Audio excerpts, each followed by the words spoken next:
was this guy, he was driving down the road and he saw a sign in a person's yard that said, talking dog for sale.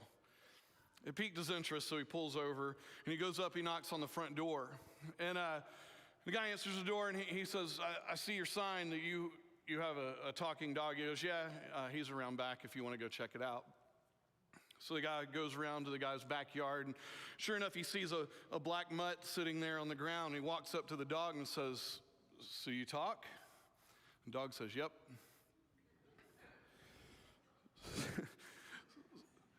So he says, well, what's your story? And the dog says, well, I learned to talk when I was pretty young. I figured out I had this gift, and I wanted to serve my government, my country, so I went and signed up for the CIA. And they trained me, and I started traveling from country to country, attending state dinners and meetings, and I'd be able to get up close in conversations because nobody suspected that a dog would be able to hear and repeat what he's heard. And so I did this for years. 8 years, I jetted all over the world, working for the CIA and reporting back to the government. But man, just after 8 years, I started to wear out. I knew I wasn't getting any younger. It was time to slow down a little bit. So I left the CIA and I got a job at the local airport where I could work for security. And so they would have me kind of maybe walk up and check out suspicious characters and listen in on conversations just to see if I could catch anything nefarious going on. And man, you wouldn't believe some of the stuff I heard. I heard so many things all these years, so many different things going on. And I was able to foil so many different plots. So it really was an amazing life. And during that time, I decided to settle down. I got married, and we had a litter of pups. And so we decided, and then finally we just got to a place recently where I knew it was time to retire. And that's kind of my story. And the guy was he was like, this is amazing. And so he goes back around to the front door and knocks again, and the guy kind of says, how much are you selling your dog for? He says, $10. He says, why so cheap? This dog is amazing, the things he's done. He says, that dog is a liar. He hadn't done any of that stuff. You can't believe a word he says. That story had no point to my sermon, but I liked it, so... Listen, we're in this series right now and finishing up today, soul strength. And as we talk about soul strength and we talk about what over the last couple of months, we've talked about what it looks like in our lives when you make the decision at some point to say, yes, I want to follow Christ. I want that to be my journey. But from there, that's not the end of the line. That's the beginning of a new life, a new journey. And as we grow and as we go, there's an expectation that we will be transformed. And we've mentioned the verse, our core verse here at New Hope, we talk about all the time, follow me, Matthew 4:19, follow me and I'll make you fishers of men. Follow me, Jesus says, and I will transform you into being a person who is transformed and making disciples of others and living the life that I've called you to. And here we are talking about, okay, I've come to follow Christ. But where am I being transformed? You see, we have these places, these things that we can add to our life, these rhythms that give us space to grow, to learn, to have the Holy Spirit work on us. And that's really what this whole series has been about, is how do I grow in soul strength? How do I become a person that ultimately finishes well? And we've talked about these different rhythms that we can add to our life where God can grow us and mature us and develop us and help us make that happen. And today we're going to wrap up this series because we've talked about all these different rhythms we can add. And now to conclude today, I just want you to think about this. It's time to stop procrastinating. How many of you are procrastinators? Right? Just about all of us, I think, in some way, shape, or form, because there are all kinds of things we're not really all that antsy to do, and well, there's always tomorrow, right? We have a tendency, that's our nature for most of us, to put things off. Now, some of you are better at it than others. I was really good at it. I made great grades at I can't say it, that word, procrastination. But I want you to think about this today. Is now that we've given you all these rhythms, now that we've talked about all these different places where God can come in and work, what are we waiting for? Why aren't we applying these things to our life right now? Billy Sunday, he was a baseball player turned evangelist back in the early 1900s, says this: more men fail through lack of purpose than lack of talent. And when you think about that, what's driving you? You see, there's danger when we talk about our spiritual lives, when we talk about our following Christ, when we continue putting things off.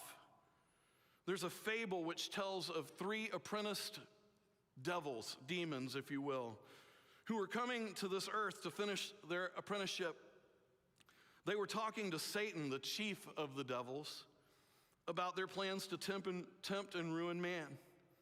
The first said, well, I will just tell them there is no God. And Satan said, well, that will not delude many, for they know that there is a God. Then the second said, well, I will tell men that there is no hell. And Satan answered, you'll deceive no one that way. Men know even now that there is a hell for sin. Then the third said, well, I'm going to tell men that there is no hurry. Go, said Satan, and you will ruin men by the thousands. See, the most dangerous of all delusions is that there's plenty of time left. You see, I believe this to be true, that most of us intend to do something significant, but the ideal moment never seems to arrive. Yeah, I believe that every single one of us in this room, everyone listening online today, I believe every single one of us want our lives to matter.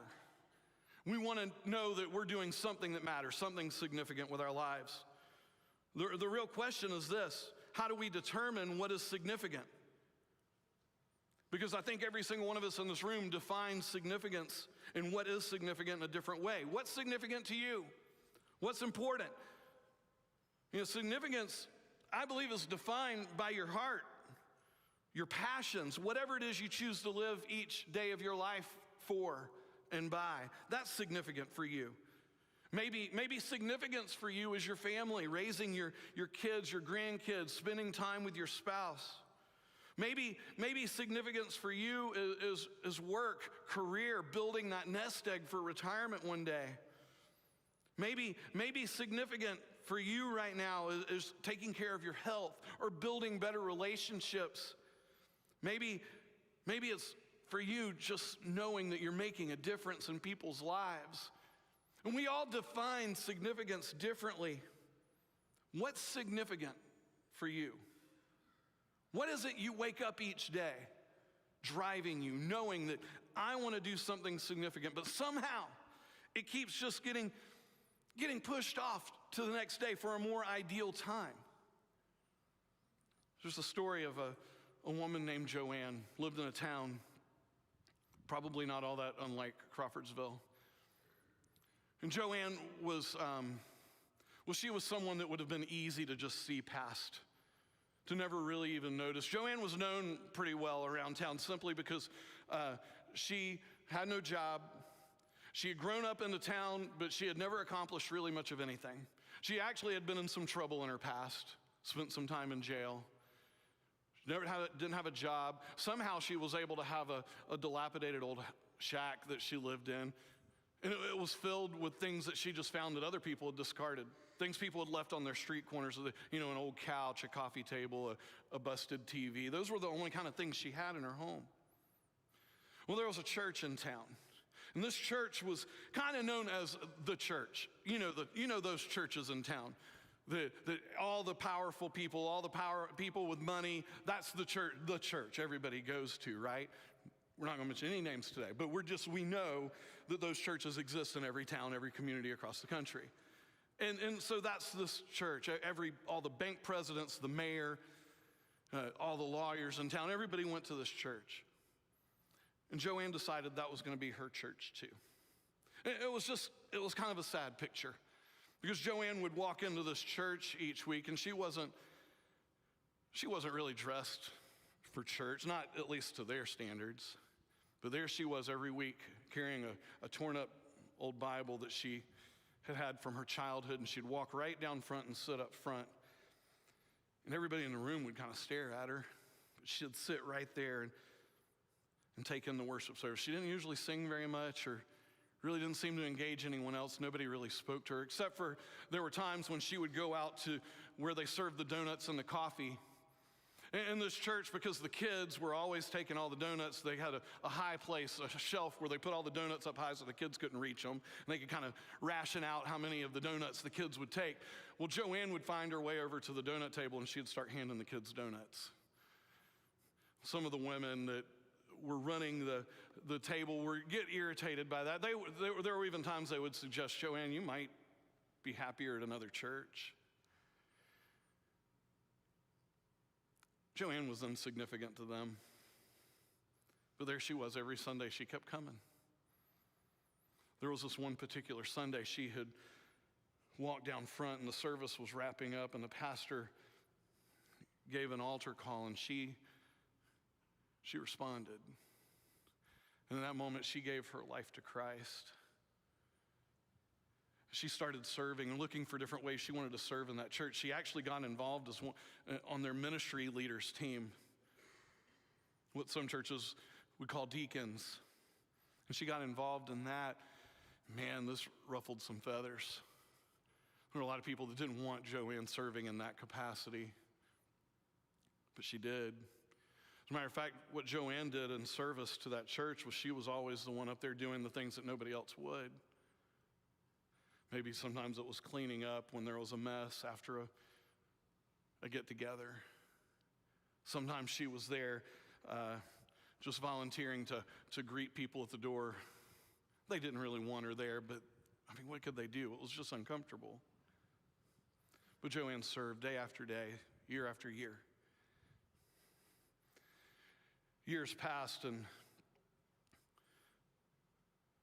one day it finally realized that Joanne had passed on, and this woman who had attended the church as a child and had seen Joanne doing these things had left and gotten married and started a family in another town. She'd come back, and she went to that church, and Joanne wasn't there anymore. And she started asking around, whatever happened to Joanne? And some of the people were like, well, Joanne, you know, she had a lot of problems. She finally passed away. And this lady that was a kid in all those years watching Joanne just simply said, man, of all the people that I ever watched serve at this church, I remember her. She was the one I most wanted to see. I just wonder,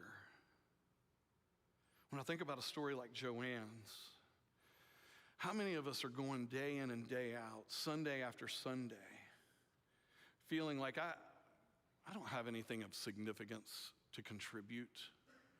Nobody really cares. Nobody notices. Some of you might even feel like, well, maybe there are probably some people here that'd be happy if I just moved on. Maybe you've been made to feel that way. I just wonder how many of us receive our special assignments from God, hear from Him, but then just blow it off. Nobody's ever going to care. Nobody's ever going to notice. You see, when it comes to doing things of significance for the kingdom, as followers of Jesus, I think many of us want to do something significant. But the moment never seems to arrive. The calling, the assignment never seems important enough. Maybe it's because we just don't believe we're significant enough. Maybe it's that we don't see the fruit that could be produced. We don't realize that whatever our assignment is, that God has given us that assignment for a reason, to be a part of building His kingdom. Even if we don't think it's significant, He thought it was significant enough to give you the assignment. I think about Romans chapter 12, verses 4 through 8. Paul writes, "For just as each of us has one body with many members, and these members do not all have the same function, so in Christ we, though many, form one body, and each member belongs to all the others. We have different gifts according to the grace given to each of us. If your gift is prophesying, then prophesy in accordance with your faith. If it's serving, then serve. If it's teaching, then teach. If it's to encourage, then give encouragement. If it is giving, then give generously. If it's to lead, then do it diligently. If it's to show mercy, then do it cheerfully." You see, Followers of Jesus, I believe that God puts special assignments in our paths, all of us, in all of our paths all the time. We say that we want to do something significant, and I believe that we have opportunities of significance each and every day. Chances to bear fruit, to make a difference, to build the kingdom, whether it's through acts of service or a willingness to step up and volunteer, a chance to get our hands dirty, a moment to just stop and listen to someone else's needs. You see, the problem is we all have these assignments, but the ideal moments never seem to come. We're too busy. Life is just in the way. We don't have enough money. We're exhausted. We're discouraged.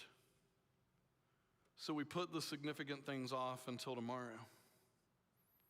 I think about the story of Nehemiah, and we've used that story a few different times over the years.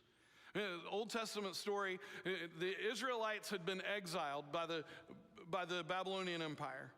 And what they had done is they'd basically gone into Israel and taken off and scattered all the Israelites to all over the region, all over the known world at that time. And they had taken in some of the young men to bring into training under the Babylonian king. At this time, it was Artaxerxes was his name. And so he had this cupbearer that was an Israelite, Jewish young man named Nehemiah. Well, this is about 20 years into the exile, and word gets back to Nehemiah and some of the other Jews there in the city of Susa in the Babylonian Empire, a long way from Jerusalem. And word gets back to them that the city of Jerusalem is dilapidated. It's been destroyed, to be honest with you. The walls are crumbling, have fallen down. And it broke Nehemiah's heart. Because the city of Jerusalem for them was a sign of them being God's people. And because of their disobedience, God said, you're going to be punished for this. And they were taken away, their city destroyed. And it was a sign. The destruction of Jerusalem was a sign of their failure. It was a sign of their failure, and it spoke of how they thought of God to the world around them. And Nehemiah desperately wanted to ask Artaxerxes for permission to go back and see what could be done to restore Jerusalem. And God's favor fell on him and prompted Artaxerxes to give him permission to do so. So Nehemiah, with a team of people, go back to Jerusalem to kind of scout things out. When he gets there, he's stunned. It's even worse than what he had heard. He just falls to the ground and weeps. He prays. And then he knows what he's got to do. He's got to get up. He's got to rally the people of Israel. Even though there are going to be all kinds of people fighting against them, everyone is going to want them to fail. No one wants to see, in the surrounding areas, wants to see the Israelites come back together. But Nehemiah knows he's got to get up, and he's got to rally everyone. They've got to rebuild these walls. And that's exactly what they do. Over the next 52 days, just over 7 weeks, they rebuild all the walls. They complete the project, and then they rededicate themselves as a people to God, to His word and prayer, saying that we know we've been disobedient, we repent and we come back to you, God. We want and we call, we ask for your blessing and favor once again. And they rebuilt those walls in 52 days. It was an amazing feat. No one thought it could be done. I don't even know if Nehemiah thought it could be done, but he got it done. It just makes me stop to think. 52 days. Now, today's July 2nd. You realize in 37 minutes from right now, it will be exactly the halfway mark of this year. 182 and a half days. So in 37 minutes, we will have completed half of 2023. What have you done with it so far? And are there things that you've been saying since January? I mean, you set some resolutions, you set some goals, some things you wanted to accomplish this year. Have you done it? The ideal time hasn't come yet, has it? That's just our nature, isn't it? We receive these callings, these promptings, and we just keep putting them off. And I wonder, if we were to start right now at this halfway mark in 37 minutes and say, I'm done procrastinating, I'm done wasting time. The second half of this year, I don't know what special assignment God has for me, or maybe you do, but it is time for me to accomplish it. What could you accomplish in the next 52 days? Let me give you a little context, a little reference. 52 days from right now is August 23rd. That's a Wednesday. Wednesday, August 23rd. What could you accomplish between now and then? Nehemiah and the people working with him were able to rebuild the walls of Jerusalem. So let's dispense with the excuses. What could we together, church, do if we decided it was time to stop procrastinating? It was time for us to accomplish the special assignment that God's put in front of us, to make growing disciples of Jesus Christ right here in Montgomery County. What would that look like? How would that specifically look? I just want to ask you the question, what could you accomplish for the kingdom in the next 7 weeks? What could we accomplish for the kingdom in the next 7 weeks? I just want that thought on your head. Now realize, based on what I read in Romans, if you look at 1 Corinthians chapter 12, if you look at Ephesians chapter 4, they all talk about the same thing, basically. It's this, that we are not all called to the same special assignment. But we do all have our part to play, our role. What's yours? It's time to stop putting it off. It's time to quit waiting on the ideal moment, because that moment's never going to come. It's time to get plugged in somewhere, to be a part of the body. Whether that is joining a Core 4 group that can help you grow, whether that's joining our new prayer team that's going to be there to intercede for people, or joining our missions team as we seek to support ministries all around the state and all around the world. Maybe it's volunteering for Adventure Week and being a part of reaching kids in our community. Maybe it's contributing financially where you have means that others don't. Maybe it's joining one of our clean teams that's helping keep this building up and in good shape. There's so many, and I could keep going. There's so many different ways to say, God's put a special assignment in front of me. This is something I can do. It may not feel very significant in the moment, but I'm telling you, if God's put it on your heart, He had a reason for putting it there. That makes it significant. That makes it important. It just got me thinking as I was going through this line of thinking as I prepared this message. I just wanted to give you 4 things that I want to be remembered for. And it doesn't mean these have to be the 4 things that you want to be remembered for, but I thought it might be helpful. As I decide, I want to stop procrastinating. I want to do something significant. Not in my eyes or yours even, but in God's eyes. I want to answer that special assignment. And so there are 4 things. When I start thinking about what it looks like to finish well, these are 4 things I just want to be remembered for. And the first one that I want to be remembered for is this. Well, before we jump to that, hang on, let's read the scripture from Hebrews chapter 12, because this is was my motivation. Hebrews chapter 12, verses 1 through 3. Read that with me. Therefore, since we are surrounded by such a great cloud of witnesses, let us throw off everything that hinders and the sin that so easily entangles, and let us run with perseverance the race marked out for us, fixing our eyes on Jesus, the pioneer and perfecter of our faith. For the joy set before him, he endured the cross, scorning its shame. He sat down at the right hand of the throne of God. Consider him who endured such opposition from sinners, so that you will not grow weary and lose heart. And that's where my motivation came in. 4 things that I want to be remembered for. And the first one is this: I want to be remembered as someone who planted seeds along the way. I want to be remembered as that I planted seeds along the way. And I want you to think about what that would look like for you. There's a story in the book, The Man Who Planted Trees, by Jean Giono. It was about a simple shepherd in the French Alps who every night carefully sorted out 100 perfect acorns to plant the next day. At the time, because of careless deforestation, the mountains around Provence, France were barren. Former villages were deserted because the springs and the brooks had run dry. The wind blew furiously, unimpeded by foliage. And here's a short summary of the story. While mountain climbing, Giono came to a shepherd's hut where he was invited to spend the night. And after dinner, Giono watched the shepherd meticulously sort through a pile of acorns, discarding those that were cracked or undersized. When the shepherd had counted out 100 perfect acorns, he stopped for the night and went to bed. Giono learned that the 55-year-old shepherd had been planting trees on the wild hillsides for over 3 years. He had planted 100,000 trees, 20,000 of which had sprouted.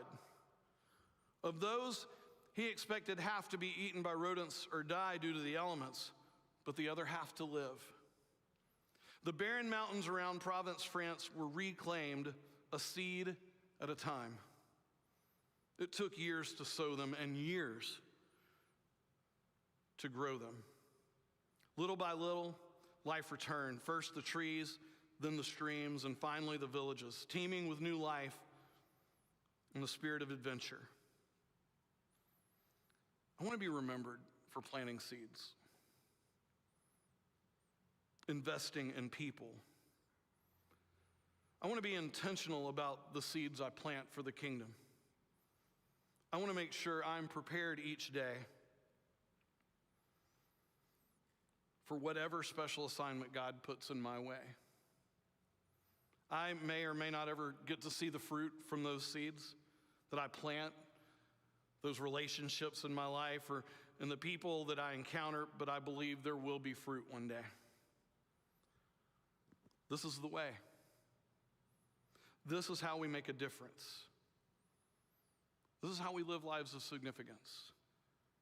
That we look every day. We plan for and prepare in advance of every day to plant seeds as we go. There's a second thing I want to do. I want to be remembered for being a person that lived for Jesus along the way. I know that sounds kind of simplistic, but I want to be known and remembered as a person who submitted myself to him.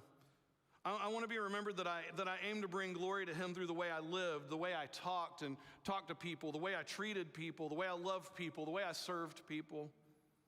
I want people to see Jesus in me as I live each day. I want people to see my life, my social media, my relationships, my daily activity, and I want them to say, if that's what a follower of Jesus looks like, then I want to know more. As I seek to build soul strength, as I add rhythms to my life, as I'm transformed by the Holy Spirit of God, these things will start to show up in my life every day more and more.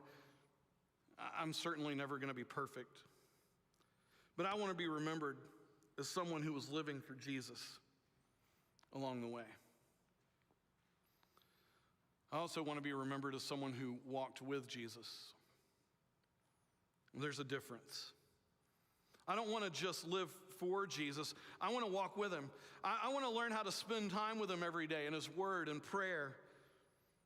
I want to be ready when he calls me to join him on a special assignment. I want to say yes rather than putting it off for a more ideal time.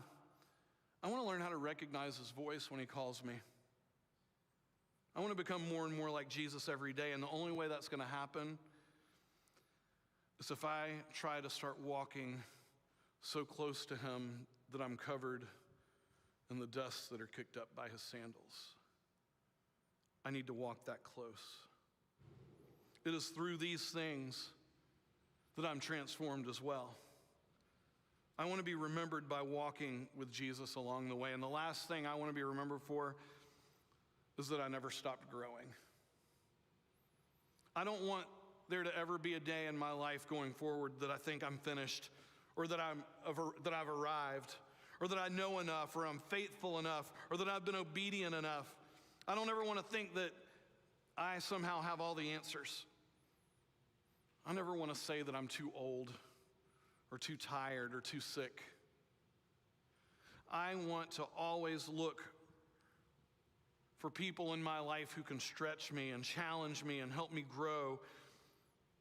I want to always know that I'm plugged into a church family where I can learn and serve within the context of a full body of believers, not just doing the things that God has given me to do in isolation, but as a part of the kingdom. I want to be remembered as someone who kept trying to grow, kept pursuing the transformation of the Holy Spirit, no matter how much growing I think I've already done. And I know if I pursue these 4 things, if these are 4 things that I can be remembered for, there will be no waiting until tomorrow. Each day is going to have a special assignment of significance for me to focus on. What about you? What do you want to be remembered for? What do you want your life to matter for? There's an old song I used to hear when I was a kid. Don't hear it much anymore, but I used to love the song. I would always sing it as loud as I could whenever I heard it come on the radio. It's a song by Harry Chapin, Cats in the Cradle. And the lyrics have always struck me. My child arrived just the other day. He came in the world in the usual way, but there were planes to catch, bills to pay. He learned to walk while I was away. And he was talking before I knew it. And as he grew, he'd say, I'm going to be like you, Dad. You know, I'm going to be like you. Well, my son turned 10 just the other day. He said, thanks for the ball. Dad, come on, let's play. You can teach me to throw. I said, not today. I got a lot to do. And he said, that's okay. And he walked away, but his smile never dimmed. It said, I'm going to be like him. Yeah. You know, I'm going to be like him. And the Cats in the Cradle and the Silver Spoon. Little Boy Blue and the Man in the Moon. When you coming home, Dad? I don't know when, but we'll get together then. You know, we'll have a good time then. Well, he came from college just the other day, so much like a man. I just had to say, son, I'm proud of you. Can you sit for a while? And he shook his head and then said with a smile, what I'd really like, Dad, is to borrow the car keys. See you later. Can I have them, please? And the Cats in the Cradle and the Silver Spoon. Little Boy Blue and the Man in the Moon. When you coming home, son? I don't know when, but we'll get together then, Dad. You know we'll have a good time then.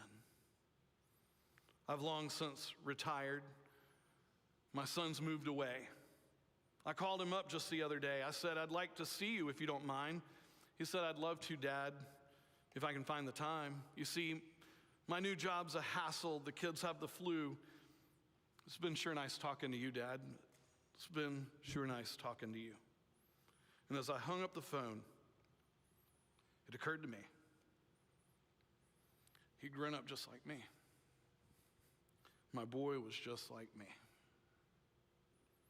Guys, this is a day we have never seen before and we will never see again. None of us is guaranteed another. I don't mean that to sound morbid or to evoke feelings of sadness. I simply mean for it to bring about some soberness and some thoughtfulness. That today is really all that matters. Soul strength is about ultimately realizing that you have a purpose. You have a mission. God created you and put you here for a reason. Whatever it is, it's significant. It's your special assignment. I'm going to ask the worship team to make their way on up. Guys, I want you, over this series, over the past 12 messages, I'm just challenging you to allow yourself to allow these things to become rhythms in your life where you are being transformed. Things like embracing your story and using it. Knowing what it is you believe in and taking a stand for it. Choosing your circles wisely. Cultivating strong relationships in your life. learning how to receive grace and further how to give grace, choosing purity in your life, living generously, accepting your limits, pursuing your bigger yes, living gratefully, aiming to finish the race with blessing, and stop procrastinating. Today is the day. Today is the day that we've been called, and we have a chance to answer. We're going to close with a song of worship today. Before we sing that, I just want to give you a moment between you and God. Spend a moment in prayer. Spend a moment asking Him, maybe asking Him for forgiveness for having put off your special assignment for so long, if that's the case.